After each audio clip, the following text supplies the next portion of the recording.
The afternoon sun, a brazen Port Harcourt artist, painted the city in shades of gold and dust. Chineye, a woman whose name meant God's gift, but who felt more like a woman on a mission, moved with purpose through the bustling Rumuola market. At 24, she had a vision for her life that didn't include distractions. Her startup, a small but fiercely ambitious digital marketing agency, was her child, her passion, her everything. She was here not for groceries, but to source fabric for a client's brand photo shoot, a vibrant, swirling textile that would capture the heart of Nigerian fashion. The market was a symphony of sounds and smells, the rhythmic haggling of vendors, the sizzle of frying akara, the pungent aroma of dried fish, and the sweet scent of mangoes. It was chaos, but it was a chaos Chineye knew and loved. Her phone, however, was proving to be a problem. The screen, cracked a few months back, had finally given up the ghost, leaving her stranded without the reference photo she needed. "Ah, what is this now?" she muttered, tapping the lifeless screen with a frustrated sigh. She was about to give up and make an educated guess when a voice, deep and smooth like aged whiskey, cut through the noise. "Having some trouble with your technology?" Chineye looked up, her gaze meeting that of a man who seemed to have stepped out of a magazine. He was tall, with broad shoulders that filled out his crisp linen shirt. A subtle, expensive cologne reached her, a stark contrast to the market's more earthy scents. His smile was easy, and his eyes, a warm, intelligent brown, held a hint of amusement. This was Tamsi. "You could say that," she replied, a little taken aback by his presence. "My phone decided to stage a coup. I'm trying to find this exact shade of Ankara fabric, and now I'm flying blind." Tamsi, a man in his early 30s, had come to the market for a simple errand, but now he found himself utterly captivated. He was a successful architect, a man of structure and design, yet there was something in Chineye's chaotic energy that drew him in. Her natural hair was styled in a beautiful afro, framing a face with high cheekbones and a determined glint in her eyes. "Let me see," he said, and without a second thought, she handed him her phone. "The screen is gone, but the data might still be there. Do you have a USB-C cable?" Chineye shook her head. "I didn't think to carry one." "It's a good thing I did," he said, pulling a sleek silver cable from his pocket. "I'm a bit of a Boy Scout when it comes to tech." He connected her phone to his power bank, and with a few practiced taps on his own device, managed to mirror her screen. A moment later, the photo of the vibrant fabric appeared on his phone. "There you go," he said, handing her phone back. "The picture is on mine now. You can use it as a reference." Chineye's mouth fell open slightly. "Wow, thank you. That's incredibly resourceful of you." "Just a little engineering on the fly," he chuckled. "Now, which stall are you looking for?" They spent the next 30 minutes navigating the labyrinthine aisles of the market together, a strange, beautiful partnership. He held his phone out, acting as her guide, while she pointed and haggled, her business mind fully engaged. She was impressed by his patience and his quiet confidence. He was, in turn, enchanted by her passion and her sharp wit. She was a force of nature, and he found himself wanting to be caught in her storm. Once the fabric was found and paid for, they stood outside the market, the sun beginning to dip below the horizon. The air was cooler now, and the city lights were starting to flicker on. "I can't thank you enough, Tamsi," Chineye said, smiling. "You saved my day. My client would have had a fit if I came back with the wrong color." "It was no trouble at all, Chineye," he replied, saying her name with a reverence that made her heart flutter. "And I have to confess, I enjoyed the adventure. I usually stick to the quieter parts of the city." "Well, you've now experienced the real Port Harcourt," she laughed. A full sensory immersion. There was a moment of comfortable silence, the air between them charged with an unspoken question. Tamsi knew he couldn't let her walk away, without a plan to see her again. "I know this is a bit forward," he began, "but I'd love to take you to a less chaotic place for a proper conversation. Maybe dinner? I know a fantastic spot by the waterfront." Chineye considered it for a moment. Her usual response would be to politely decline, to protect her time and her focus. But there was something different about Tamsi. He wasn't aggressive or pushy. His invitation felt genuine, and she felt a pull towards him that was impossible to ignore. "I'd like that," she said, her smile broadening. "But only if you let me buy you a drink first. A proper thank you for being my knight in shining linen." He laughed, a rich, genuine sound. "It's a deal. Let's start with that drink, and we'll go from there." He pulled out his phone again, and this time, he asked for her number. As she keyed it in, she felt a small, unfamiliar thrill. It wasn't just a number exchange. It was an acknowledgement of a connection she hadn't been looking for, but was now undeniably happy to have found. Their first date was everything Chineye didn't know she wanted. Tamsi was a fantastic conversationalist, intelligent and well-read, but also funny and down-to-earth. He spoke with a quiet confidence about his work, about his love for the city's architecture, and about his dreams for the future. He listened intently when she spoke about her business, asking insightful questions that showed he genuinely cared. They moved from the initial drinks to dinner, and before they knew it, hours had passed. The restaurant, with its soft lighting and the gentle sea breeze from the river, felt like a world away from the bustling market where they'd met. As he drove her home, the city lights blurred into a beautiful tapestry outside the car window. The conversation had dwindled to a comfortable silence, filled with the unspoken thoughts that only two people on the verge of something special can share. When he pulled up to her apartment building, she turned to face him. The moment was suspended, a delicate bubble of anticipation. "Thank you, Tamsi," she said softly. "This was a wonderful night. I really enjoyed it." "The pleasure was all mine, Chineye," he replied, his voice a low murmur. "I hope it's not the last one." He leaned in slowly, giving her ample time to pull away if she wanted to. But she didn't. She leaned in too, her eyes closing as his lips met hers. The kiss was gentle, a tentative exploration that was all the more powerful for its softness. It was a question, and her immediate response, her lips parting slightly to welcome his, was an answer. The kiss deepened, a slow, passionate dance that tasted of mangoes and hope. It wasn't a firework display. It was a warm, steady burn that promised so much more. In that moment, with his hand gently cradling her cheek, Chineye knew this wasn't just an unexpected encounter. It was the beginning of something significant. It was the start of their story, and for the first time in a long time, she was excited about a future she hadn't planned. The kiss was an echo that lingered on Chineye's lips, a silent promise that hummed in the air long after Tamsi had driven away. That night, sleep was a restless, smiling affair. She replayed the evening in her mind, the market's vibrant chaos, the quiet confidence in Tamsi's eyes, his thoughtful questions about her business, and the delicious, slow-building tension that had finally broken in that perfect kiss. It was more than a kiss. It was a conversation she'd been having with him all night, an agreement to explore this new and exciting path. The next day, she woke to a text from him. A simple, "Good morning, Chineye. I hope your fabric is as perfect as you are." A foolish grin spread across her face.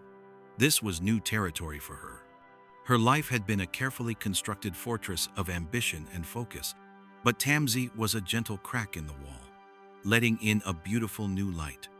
Their communication became a seamless, daily rhythm.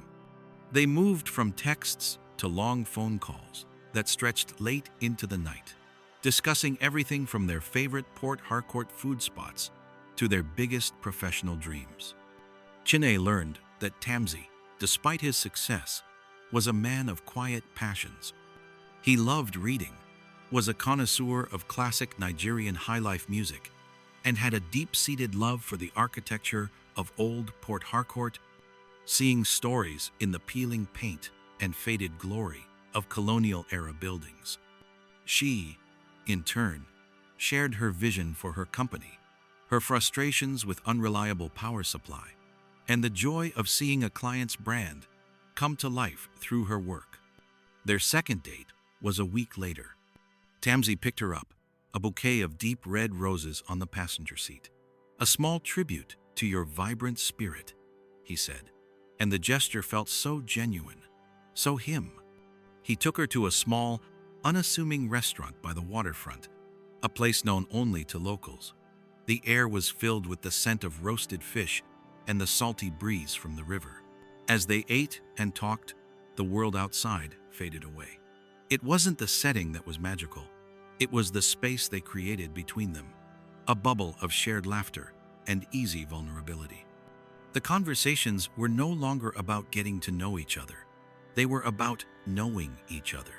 Tamsy spoke of his family, of the lessons his father had taught him about integrity and hard work. Chineye shared her journey, the struggles of building a business from the ground up, and the sacrifices she had made. There was a moment as he listened to her speak about a difficult client where he reached across the table and simply took her hand. His touch was warm and reassuring, a silent promise of support. In that moment, Chineye felt a shift. This wasn't just a romantic interest. This was a partner. After dinner, he suggested a drive. He took her to a quiet hill overlooking the city. The lights of Port Harcourt sparkled below them, a sea of diamonds scattered on black velvet. They sat in comfortable silence for a while, the city's hum a distant lullaby. "It's beautiful," Chineye said, her voice soft. "It is," Tamsy agreed, but his eyes were on her. "But I think the most beautiful view is right here." She turned to him, her heart doing a familiar, excited flutter. The moonlight cast a soft glow on his face, making his eyes seem even warmer. He reached out and gently brushed a stray curl from her cheek. The air was charged with a different kind of tension now, not the newness of the first kiss, but the comfortable, undeniable yearning of two people who had grown to care for each other deeply. He leaned in, and this time, the kiss was not a question but a statement. It was a deep, soul-stirring kiss that was both tender and passionate. His hand found the back of her neck, pulling her closer, and she responded without hesitation, her fingers tangling in his hair. The world narrowed to the two of them. The soft press of his lips, the scent of his cologne, the rhythm of his breath matching hers. It was a moment of complete and utter surrender, a beautiful confirmation that the spark they had felt in that chaotic market was just the beginning. As the kiss ended, they rested their foreheads against each other, breathing heavily, their hearts beating in a shared rhythm. "Chineye," he whispered, his voice thick with emotion. I think I'm falling for you." She pulled back just enough to look into his eyes, a radiant smile on her face. "I think I'm falling for you too, Tamsy." The confession hung in the air, a beautiful, undeniable truth. They drove home under a sky full of stars, holding hands, the silence between them now filled with the comfortable certainty of a love story just beginning. The distance from the market to this moment was not measured in days or dates, but in shared vulnerabilities, gentle touches, and the quiet, steady rhythm of two hearts finding their way to each other. The days that followed were a beautiful blur. Chineye and Tamsy's relationship had settled into a comfortable yet thrilling new phase. They were no longer two people getting to know each other. They were two people in love, exploring the depths of their connection. Their phone calls became shorter, replaced by the warmth of being together. They spent weekends intertwined, sometimes at his beautifully minimalist apartment, sometimes at her cozier, art-filled flat. This evening, they were at Tamsy's place. It was a Saturday, and the city hummed with a different, more relaxed energy. The apartment was a reflection of his clean lines, a subtle use of rich dark wood, and large windows that offered a breathtaking view of the Port Harcourt skyline. They had spent the afternoon listening to high-life music, laughing, and sharing stories from their childhoods. The air was thick with a new kind of anticipation, one that had been building since their first kiss on the hill. Dinner was a simple affair: pasta and wine, cooked with a lot of help from Tamzi and a lot of laughter from Chineye. As they ate, the conversation flowed easily, but beneath the words was a current of unspoken desire. They had touched before, of course holding hands, a quick kiss goodbye, the way he would rest his hand on the small of her back as they walked. But tonight, there was a different promise in every look, every gentle brush of a hand. After dinner, they moved to the living room. The city lights below twinkled like a million distant stars. Tamzi sat on the sofa, and Chineye instinctively moved to sit beside him, her head resting on his shoulder. He wrapped an arm around her, and the simple act felt like coming home. "You know," he said softly, his voice a low rumble, "I haven't felt this peaceful in a very long time." "Me neither," she whispered, her eyes closed. "It's like the world outside just stops when I'm with you." He turned to face her, his thumb gently caressing her cheek. The music played on, a soulful saxophone melody weaving through the quiet room. He leaned in, and their lips met in a kiss that was slow and deliberate. It was a kiss that spoke of patience and reverence, of all the feelings they had been building towards. It was a promise, a question, and an answer all in one. Chineye's hands moved to his chest, feeling the steady beat of his heart beneath her palms. His hands moved to her waist, pulling her closer until there was no space left between them. The kiss deepened, becoming more urgent, more passionate. It was a language they were both fluent in, a conversation told in the press of lips and the taste of wine. He broke the kiss for a moment, his forehead resting against hers. "Chineye," he breathed, her name a prayer. She opened her eyes, and in his gaze, she saw a mixture of longing and deep tenderness. She didn't need words. She knew what he was asking, and the answer was in her heart, in her body, in every fiber of her being. She nodded, a silent affirmation. He stood up, taking her hand and leading her to his bedroom. The room was bathed in the soft glow of a bedside lamp. He didn't rush. He unzipped her dress with a gentle, careful touch, his movements slow and deliberate, as if she were the most precious thing he had ever held. He kissed her shoulder, her neck, his touch sending shivers of pleasure down her spine. She, in turn, unbuttoned his shirt, her fingers tracing the contours of his muscles, feeling the heat of his skin. The air was charged with a beautiful intensity, a sacred space where their bodies were just as honest as their words had been. The love they had found in a chaotic market and nurtured on moonlit drives was now culminating in this moment, in this room. He led her to the bed, and their intimacy was a beautiful, tender dance. There was no awkwardness, no hesitation. There was only a shared vulnerability and a deep, abiding trust. Tamzi was gentle and attentive, his focus entirely on her, making sure every touch, every kiss, every moment was for her. She responded with an equal passion, her own desires fully awakened and embraced. It wasn't just physical. It was a profound act of connection, a silent confirmation of everything they felt for each other. Later, lying in his arms, the city lights below a distant, blurry backdrop, Chineye felt a peace she had never known. The title of her story, "The First Man That Ever Touched Me," was now a powerful truth. It wasn't just about a physical act. It was about the profound emotional and spiritual connection that made the physical possible. She was completely and utterly safe, cherished, and loved. She turned to face him, tracing the line of his jaw in the darkness. "Tamzi," she whispered, "I'm so glad I broke my phone that day." He smiled, a sleepy, content smile. He kissed the top of her head and pulled her closer, their bodies fitting together perfectly. "Me too, Chineye. Me too." The first few weeks of their committed relationship were a revelation for Chineye. Her life, once a meticulously planned schedule of work and self-improvement, now had a new, beautiful rhythm. Tamsi wasn't an interruption. He was an enhancement. He was the quiet melody that filled the spaces between her busy days, the calming presence that made the chaos of her startup feel manageable. Their time together was a blend of grand gestures and simple, profound moments. They went for long drives along the Port Harcourt waterfront, Tamsi pointing out the architectural details of old buildings, his passion for design infectious. They cooked together in his apartment, music from a vintage record player filling the air as they fumbled with recipes, laughing at their mistakes.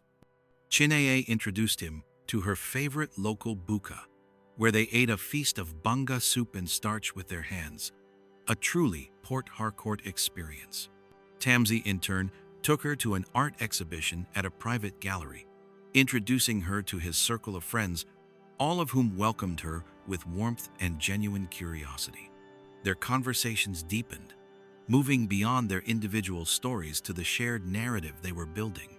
They talked about their dreams, not just for their careers, but for their lives together. They envisioned a future full of travel, of supporting each other's ambitions, and of building a family. Their love wasn't a whirlwind of drama. It was a steady, constant light. One evening, they were at Chineye's apartment. The power had flickered out, a common occurrence in the city. But instead of the usual frustration, a sense of peace settled over them. Tamsi lit a few scented candles, and the room was bathed in a soft, flickering glow.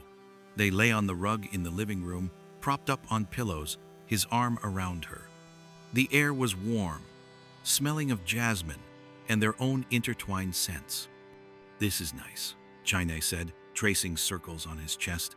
"No distractions. Just us." Just us," Tamsi echoed, his voice a low, contented murmur. "I never knew how much I needed this, Chineye. This simplicity, this peace." He leaned down and kissed her, a slow, deep kiss that held all the tenderness and adoration he felt for her. It wasn't about passion, not at this moment. It was about connection. It was about the unspoken understanding that had grown between them. He kissed her again, his hands gently framing her face. "You've changed my world, you know," he whispered. "You've made it so much more beautiful." Janae's heart swelled.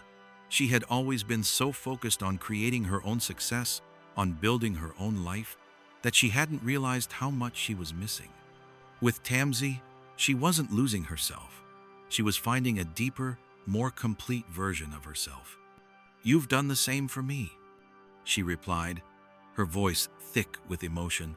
"I didn't think I had room for this, for love, but you came in and made a place for it in my heart that was always waiting for you." He pulled her closer, wrapping her in his arms until her head was resting on his chest, her ear over his heart. She could hear its steady, strong beat, a comforting rhythm that had become the soundtrack of her life. They stayed like that for a long time, content in their silence, in the private world they had built together. The power outage, once an inconvenience, had become a perfect romantic backdrop for their love. Later, as the candles burned down and the moonlight streamed through the window, they moved to the bedroom. Their lovemaking was a beautiful continuation of the tenderness they had shared all evening. It was a slow, deliberate dance of bodies that was rooted in deep emotional trust.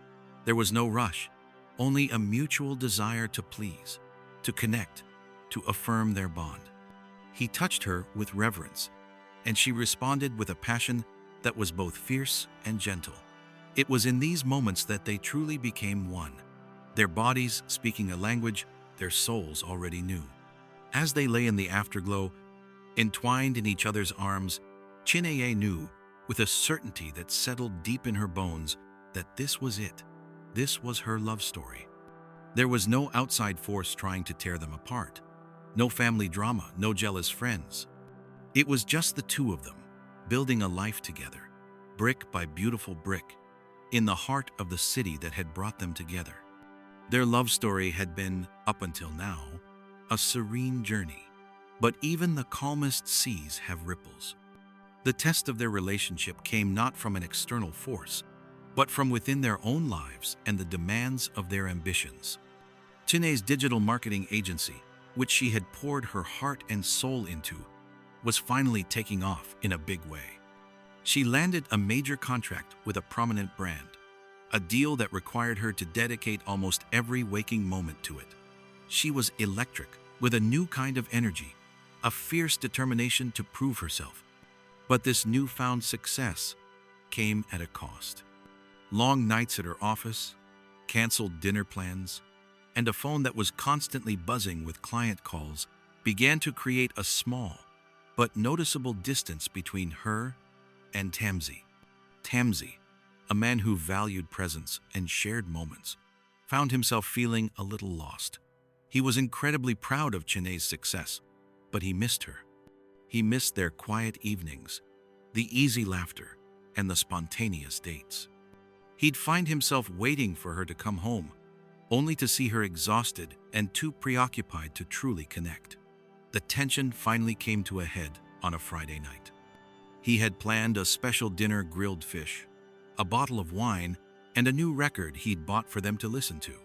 He had spent the afternoon preparing, excited to surprise her.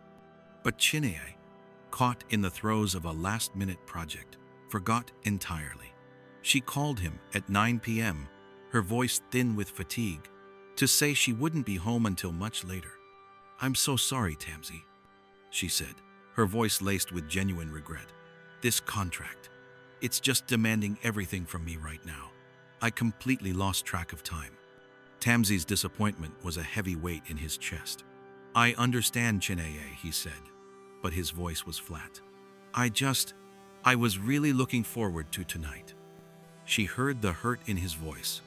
"I know, and I feel terrible. Can we please talk about this when I get home?" But he was already feeling the distance. "Don't worry about it. Just focus on your work. We'll talk whenever you have the time." He hung up, the words hanging in the air between them like a silent accusation. When Chineye finally got home, close to midnight, the apartment was dark, except for a lamp in the living room. The sight of it, the thoughtful, loving gesture that she had so carelessly forgotten, broke her heart. Tamzi was sitting there, the dinner he had made for them untouched on the coffee table. She sat down beside him, her exhaustion forgotten. "Tamzi, I am so sorry," she said, her voice soft. "I was a terrible partner tonight. You deserve so much better than that." He looked at her, his eyes serious. "It's not just tonight, Chine. It's been a while now. I feel like I'm losing you to your work. I'm so proud of you, I really am. But I feel like I'm an afterthought." The honesty of his words stung, but she knew he was right. She had been so consumed by her career that she had let the most important thing in her life slide. "You're not an afterthought," she said, taking his hand. "You're my everything, and I've been a fool to let this happen." They talked for hours, not in anger, but with an open vulnerability that made their bond stronger.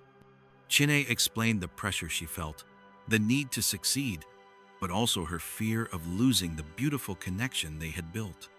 Tamzi, in turn, confessed his insecurity, his fear that her growing success would eventually leave him behind. In the quiet of the night, they found their way back to each other. They held each other, not just for comfort, but for the silent promise to do better. The following day, after the conflict was resolved, they reconnected in a way that felt deeper than ever before. Tamzi took her hand and led her to the bedroom. This time, their lovemaking was an act of affirmation and healing. It was passionate, but it was also filled with a new kind of tenderness, a silent dialogue of forgiveness and recommitment. Every kiss, every touch, every whispered word was a reaffirmation of their love, a promise that their journey was a shared one, and that no ambition, no matter how great, could ever come between them. They had weathered their first storm, and they had done so together. The minor storm of a few weeks ago had passed, leaving in its wake a love that was stronger and more deeply rooted. Chineye, having learned a valuable lesson, had found a better balance. She was still a fierce entrepreneur, but she now made a conscious effort to protect her time with Tamsi, creating a clear boundary between her work and their relationship.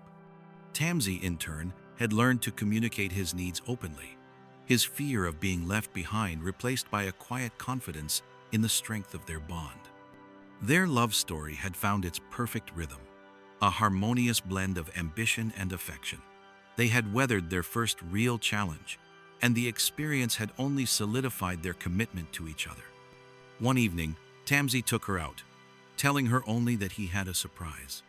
He drove them away from the heart of the city, towards a quiet, secluded stretch of the waterfront where the sky met the river in a breathtaking display of color. The sun was setting, painting the clouds in shades of fiery orange and soft pink. He led her to a private, beautifully decorated table set for two, with candles flickering and a bottle of her favorite wine waiting. Chineye's heart swelled with love. This was Tamsi.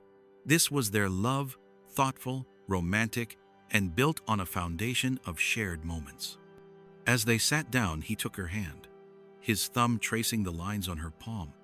"Chineye," he began, his voice a little more serious than usual.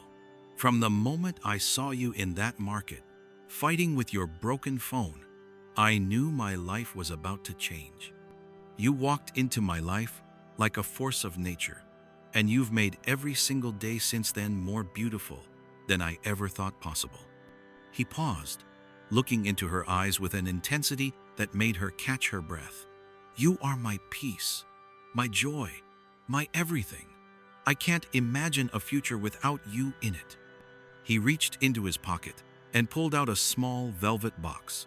Her heart started to pound in her chest, a frantic, joyous rhythm. As he got down on one knee, the last rays of sunlight caught the sparkle of the diamond ring inside the box, a symbol of the future he was now asking her to share. "Chineye, my God-given gift," he said, his voice thick with emotion. "Will you marry me?" Tears welled up in her eyes, blurring the beautiful sunset, the flickering candles, and the man she loved more than anything. There was no hesitation. This was the moment she hadn't known she was waiting for, the perfect conclusion to a love story that had started so unexpectedly. "Yes," she whispered, a wide, radiant smile spreading across her face. "Yes, Tamsi, 1,000 times yes." He slipped the ring onto her finger, a perfect fit. He then stood up and pulled her into a long, passionate kiss that sealed their promise.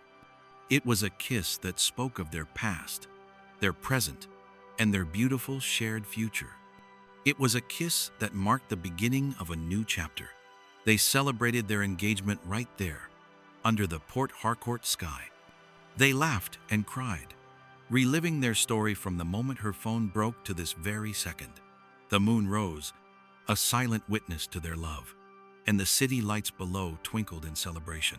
Later, as they lay together in his apartment, their bodies entwined, their lovemaking was a celebration of their new commitment. It was a culmination of their journey, a beautiful, powerful act of two souls becoming one. It wasn't just a physical act. It was a profound testament to their love, to their future, to the promise of a lifetime together. As Chineye rested her head on his chest, her hand still tingling from the weight of the ring, she closed her eyes and smiled. Her love story had no opposition, no external drama. It was simply the beautiful, thrilling, and undeniable journey of two people who were meant to find each other. The end. This is Progressive Folktale. Thanks for watching. I hope you enjoyed this very captivating story. Don't forget to like, share, subscribe, and turn on the bell icon so as to be notified whenever we upload a new video. Join our membership so you will always be the first to get notified whenever we make any uploads. and we've uploaded more love stories specially created for our membership subscribers only. Check the description box to join now so you don't miss out. Furthermore, please support us by using the super thanks icon in between remix and download icon down below. Lastly, rate this story on a scale of 1 to 10. And don't forget to tell me where you're watching this video from. I am going to see you in another video. Bye bye.